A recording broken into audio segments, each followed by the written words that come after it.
Welcome to Republic Eyes. So in this video, we are about to see 10 mistakes which you need to avoid for this upcoming UPSC prelims. So let us see one by one and see guys, the mistakes which I am placing, you just keep this as a checklist. You just ensure that you don't do these mistakes. Okay, and this is the right time for you to start your prelims preparation. So kindly ensure that you ensure these points. Okay, and added to it, I'll also try to give my inputs so that you can utilize them if it's suiting you. Fine. Okay, anyway. So the first mistake which I see with respect to the aspirant is like taking CSAT lightly. So friends, let me tell you this. Prelims is of two paper and both the paper are qualifying in nature. Okay, so we very well know we are here to clear the examination and to get a rank. We are not here to just clear the prelims. So both GS paper 1 and paper 2 are qualifying in nature, and not giving importance to CSAT is going to be really detrimental for you guys. So what you should do is like you should ensure that you start your CSAT preparation by Jan end or by February. Okay, so why I am insisting like Jan end or February is like because see, when it comes to CSAT, practice is very important. CSAT could be of no use if you start preparing CSAT too early. Okay, it's like a batsman batting and he just plays the shot before the ball is coming, and there is a high chance that the timing of the shot will not be good. So anything too early or too late is of no use. So for CSAT, the proper timing would be by the end of the Jan or by Feb. So there are plenty of YouTube videos which are available. You can stick to one book, and of course you can take the help of PYQs and practice sets, and ensure that you consistently give at least 1 hour a day, okay, for the next 3 months, so that CSAT could be very easy for you. Fine, so give adequate importance to CSAT. This is the first point, and don't do the mistake of not giving importance to CSAT or avoiding it. Okay, and the second most important mistakes which I see with respect to aspirants is like practice. So let me ask you a simple question. See, what do you think will make you clear prelims? Mere reading or reading plus practicing or studying plus practicing? So you know the answer, it is practice, right? So I'll be happy if you study a particular chapter only 2 times or 3 times. But practicing it or practicing relative questions with respect to the particular chapter is definitely going to give you concept clarity, confidence. They may act as in revision. So practice is what is required for concept clarity, so that you know like in what and all areas you do mistakes. See, practice at the initial stages is definitely going to take time. But trust me, the more you practice, the more easier it is going to be for prelims. So here with practice, what I mean is like you need to practice and you need to revise. So I see many aspirants not revising. So if you ask me like how many times I should revise polity, then I would tell at least minimum 5 to 10 times you should have gone through the book Lakshmikant. So that is the amount of revision you need to get into, and you need to practice. Practice involves solving MCQs and as well as revision. Fine? Okay. Now the third mistake what I feel is like not being mains ready. Not being mains ready, what do I mean here?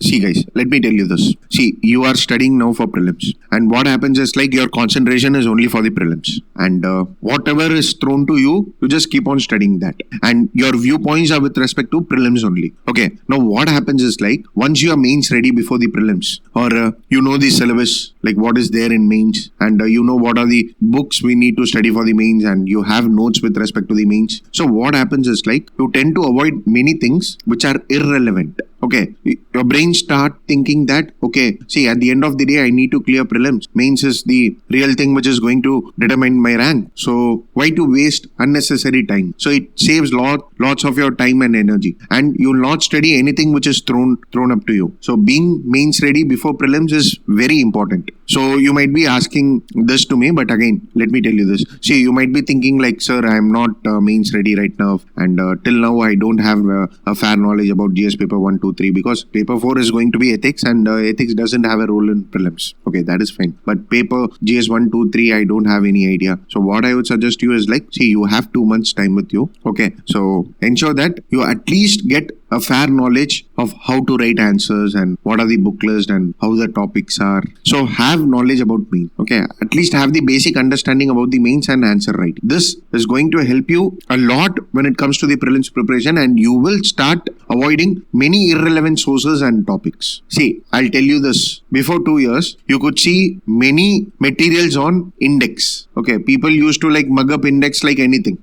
Now you might tell that, okay sir, index, definitely it is going to help me for my mains because I may quote index in my answers. See, that is there.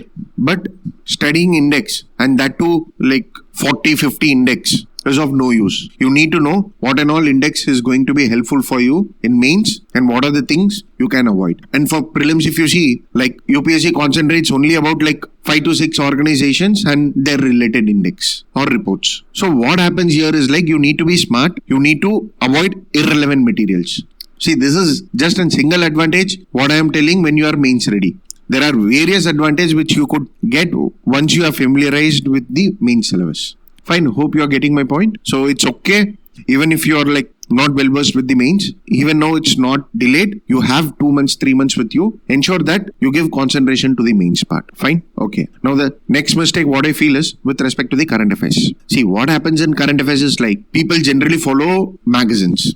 So I know many who do follow newspaper videos and study newspapers. So once you start watching the newspaper video, you have a feeling that, okay, everything is covered in the video. Then what is the need for me to go through the newspaper? Of course, yes, I do understand. So time is very precious. We need to save time. So many people watch newspaper videos, and after watching all the newspaper videos for a month, and what you do is like you go through the monthly magazine. So this is what generally people do. Okay. Now let me ask you a simple thing. See, for prelims, tell me the areas from which current affairs are asked for prelims. So if you ask this question to yourself and if you analyze, the answer for this is like, see, current affairs are from science and technology. They are from international relations and also from environment. Okay, so these 3 subjects play a major role when it comes to the current affairs. And economics, polity, schemes, they do play a major role. I don't deny that. Okay, they do play a role, but not major. Okay, so you might get 5 to 6 questions from these areas. That is like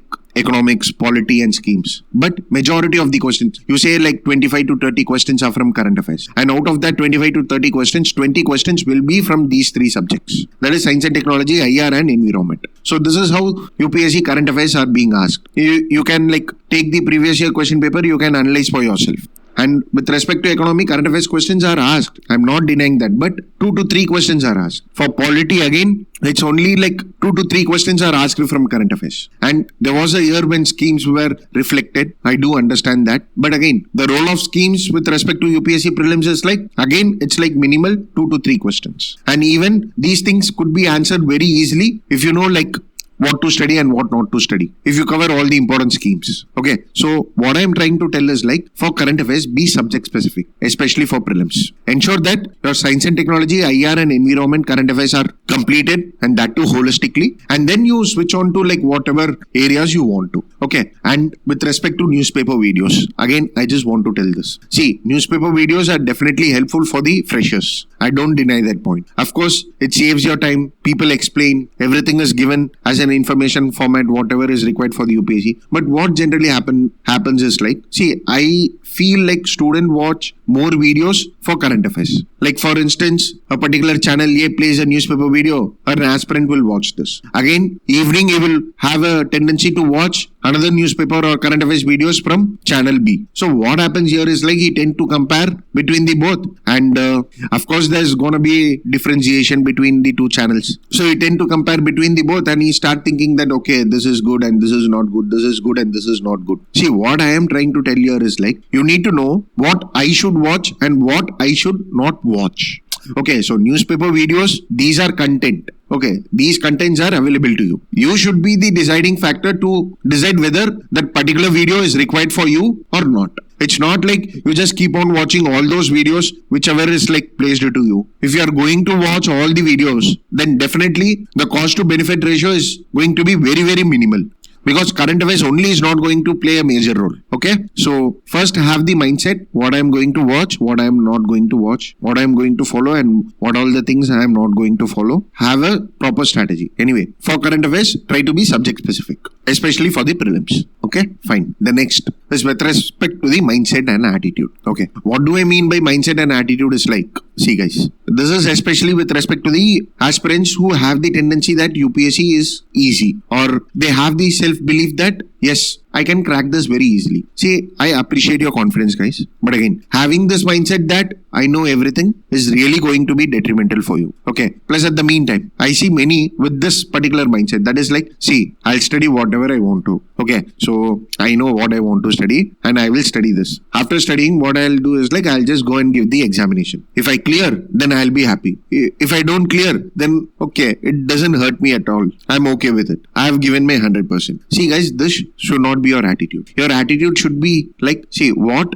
I need to do to clear the examination. Your mindset should be, see, whatever questions are being reflected, I should solve them. I should ensure that my cutoff is like maximum. So this should be your mindset. Your mindset should not be like, okay, I'll just study in the manner which I want to, in which I'm comfortable with. We'll see whatever happens. No, these things doesn't work in UPSC. It might work for one or two, but not for all, guys. I've seen people with these sort of mindsets and attitude failing in the UPSC prelims majority of the times. Okay, and let me tell you one more point with respect to prelims. See, there are few candidates, for them prelims is a cakewalk. So they'll not study and they have the basic knowledge with them and they have the skills to solve the MCQs. For them, prelims could be very easy. But this is not the case for each and everyone. You don't compare yourself with them. See, everyone has to play upon their strengths and weaknesses. You might be good in mains, but not in prelims. So having the mindset and attitude looking towards your competitor is definitely going to hurt you in your preparation. So have the mindset that, okay, whatever is your drawback, I am going to rectify that.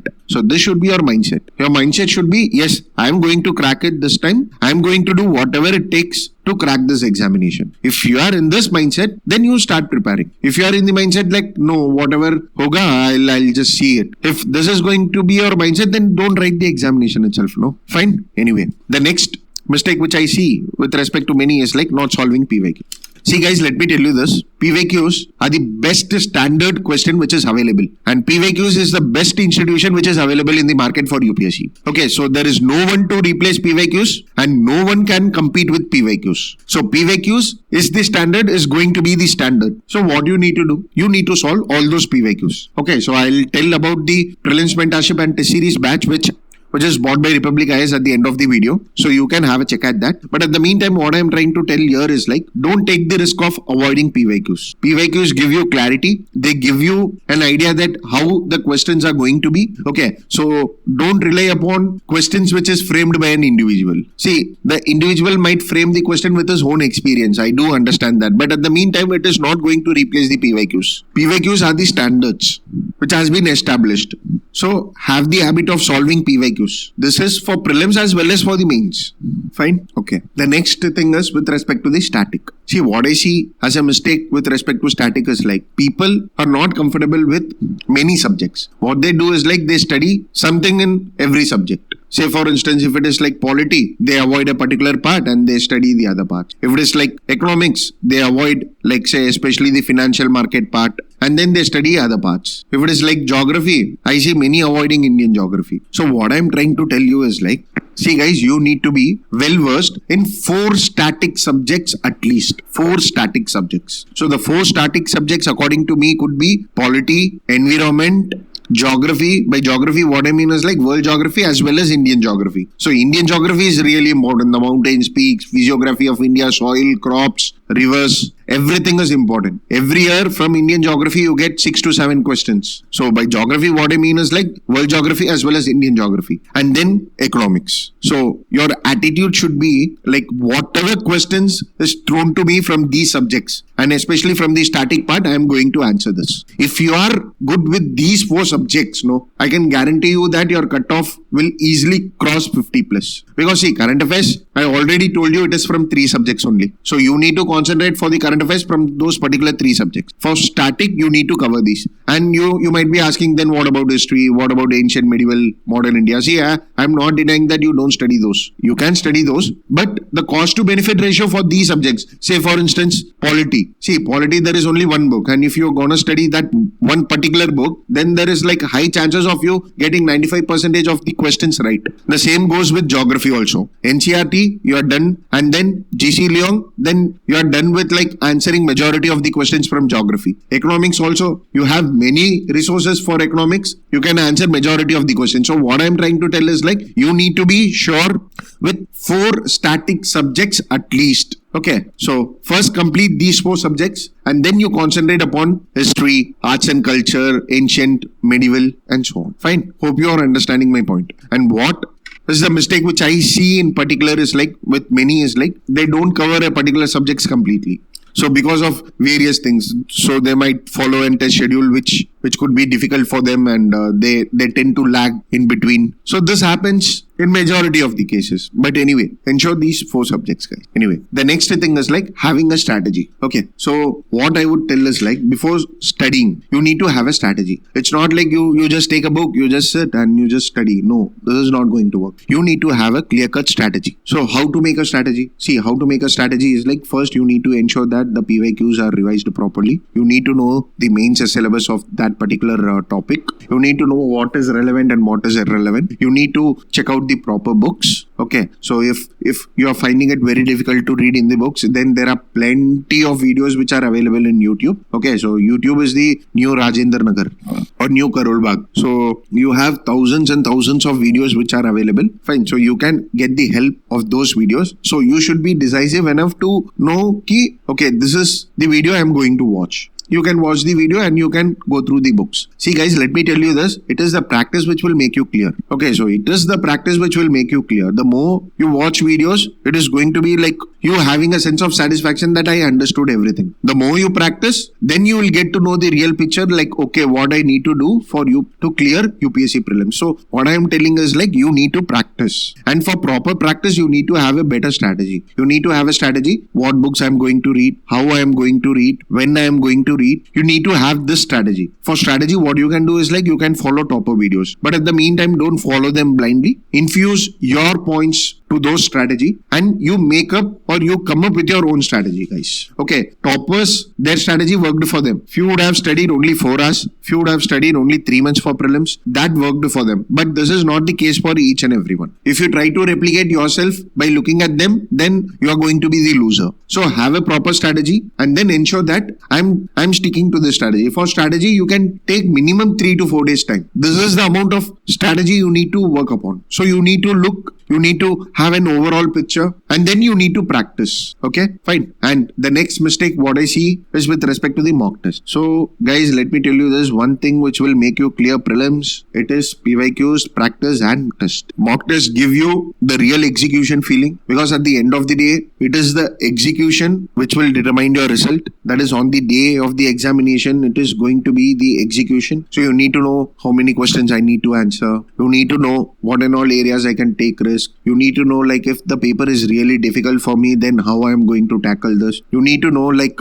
in what manner I will answer the question paper, that is like in 3 rounds or in 2 rounds, or I am going to take only a single round. And all these things can be done only with the help of mock test. So mock test is a replica of UPSC prelims paper. Here in mock test, you should not check the quality of the questions. Rather, you should be checking your execution part more. Of course, the quality of the question do matters. I do mean it. But you should be concentrating on the execution part more so that you are prelims ready. But when I see many, what they do is like, it is like 1 month before the prelims examination, they sit and study for like current affairs and revising the statics, and they don't give the importance to the mock test. So mock test is really important for you. The more you practice in mock test, there is a high chance that you will get 4 to 5 questions extra correct. Okay, so guys, let me tell you this. It is the practice which will help you to answer more. Fine. And the last mistake, what I see is like people not knowing logics and tricks. So what do I mean by logics and tricks is like, see, if you look at the nature of the UPSC paper, to clear UPSC prelims, these are the things you need to know. First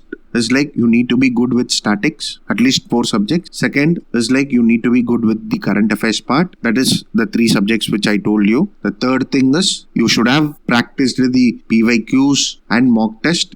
And the fourth important thing is like you need to know how to eliminate using logics and tricks. So all the four combined together will give you an upper edge to clear prelims easily. Okay, so you have all these three things, that is statics, current affairs, PYQs, MCQs, and without logics or without tricks, you might lose 2 to 3 questions, which plays an decisive role in your cutoff. So you need to know all. You need to know all, and you need to ensure that you are good with these 4 things. Okay, so what I am trying to tell is ensure that these things are there in your preparation process. You make a clear-cut strategy. And let me tell you about our prelims mentorship and test series batch. See, what we have done with respect to the prelims test series and mentorship batches, we have segregated all the PYQs topic wise, and these PYQs are not only from UPSC, CSE, it is also from NDA, CDS, CAPF, SSC, and so on. So what we have done is we have compiled 15,000 questions and we have segregated this into topic wise. Say for instance, in fundamental rights, you will get 250 questions to practice, which will be in an ebook format, like the way you see in Kindle. So we have segregated topic wise PYQs for you so that it becomes a source of revision and you can test yourself immediately once you are studying. Okay, and then what we have done is monthly we are taking 100 current affairs starting from June. Okay, so we will cover 11-month current affairs with the help of 1100 MCQs with proper discussion, and there's gonna be 10 GS test, full mock test, and 5 CSAT test plus 8 subject-wise mock test, and all these things will have the discussion video available to you, and these videos will be available in English as well as in Tamil. That is 2 videos will be there, and of course we will have a logic session 1 month prior to the prelims. So I'll give all my logics. You can also check the logics video which I have placed last year, which really helped many to clear even IFS cutoff. Okay, so this is all about prelims mentorship and test series batch, which you can check it out on republicas.in. Fine, but apart from this, ensure that you follow these things or you don't do these mistakes during your prelims preparation so that you could clear the cutoff very easily and start your preparation once the prelims is completed. Fine. So all the best, guys. Thank you. Thank you for watching.